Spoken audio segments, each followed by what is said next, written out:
So today I'm going to focus on the numbers. I'm no doctor, I'm no expert, but numbers. I'm looking at numbers because that's what's driving all of this. That's what's driving the reactions of the government and the reactions of the media and the reactions of humans in general.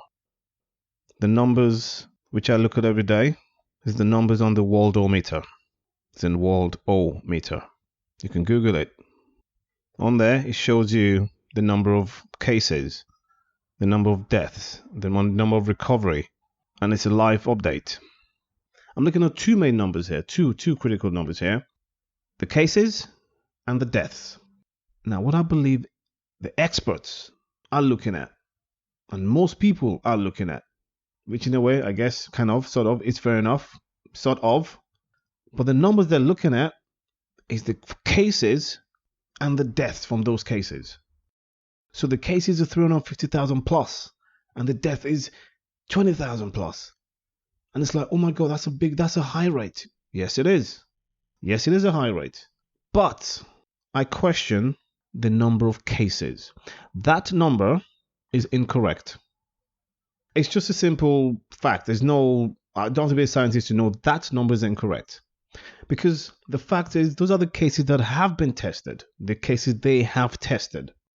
I bet you if they were to test every single person, we're talking about millions of people infected, millions, irrespective of all the research and all the whatever's been done. From October till date, we've had 20,000 deaths in about a 6-month period from this coronavirus. Just going to put this into perspective.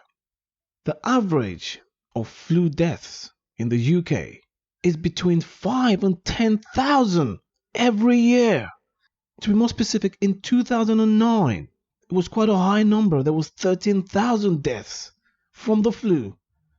I think it was worrying time at the time. I don't know, because there was no shutdown. There was no lockdown. There was no hysteria anywhere in the media or nothing. I didn't know about it. I didn't even know people died from the flu. I did not know the amount of people that actually died from the flu was quite high. And I'm going to give you another number here. In the US, the numbers, according to the CDC, the average yearly of the people that die from the flu in the US is 60,000 people die.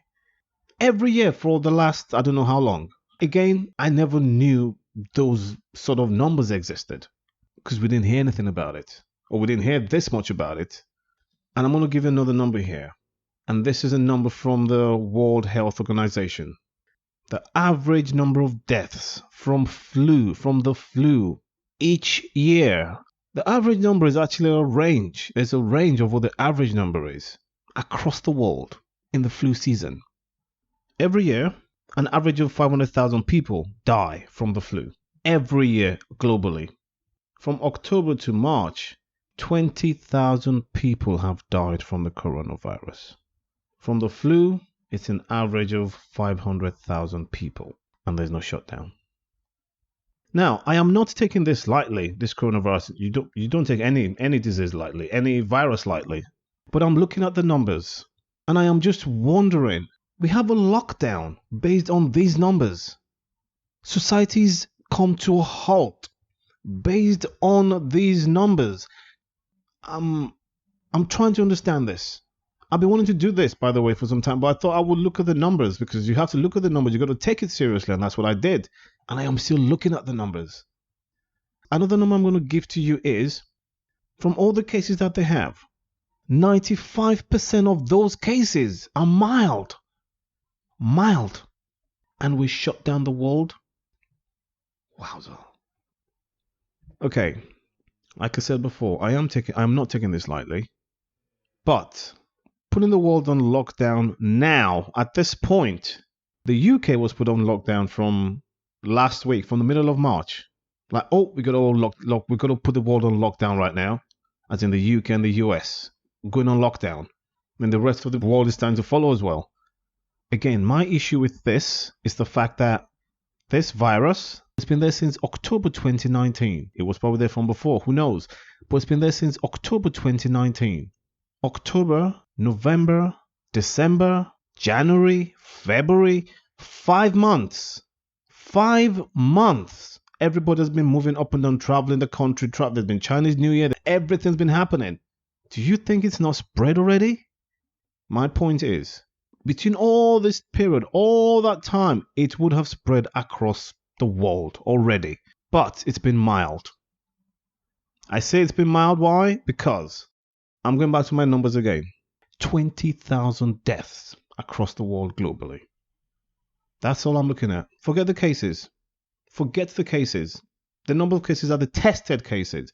The cases, I'm not looking at the cases. You were probably a case. I was probably a case. I don't know. Most likely, someone you know was a case, but it was mild. Because if it was a pandemic, this number will be 20 million across the world. 20, even 2 million across the world. Even 1 million across the world. If anything, the most vulnerable, according to the facts, it's respiratory. So we've got to look after those first. But the world should still go on. Because the after effects of this, and just to let you know this as well, which is a bit obvious, the more tests that are being made available now, there'll be more cases added to this cases. There will be more cases. So it might seem, I think, oh my God, more people are getting affected. No, more people are getting tested. So you get infected cases, but 95% of those are mild. That's all I'm saying. The numbers. The numbers. The thing about numbers don't lie, but you can read it how you want to read it. But don't overcomplicate it. And this is just my view on the numbers, and you don't have to agree with it. For now, please stay safe, please keep healthy, please wash your hands, and please look after and isolate the vulnerable. Take care of yourselves.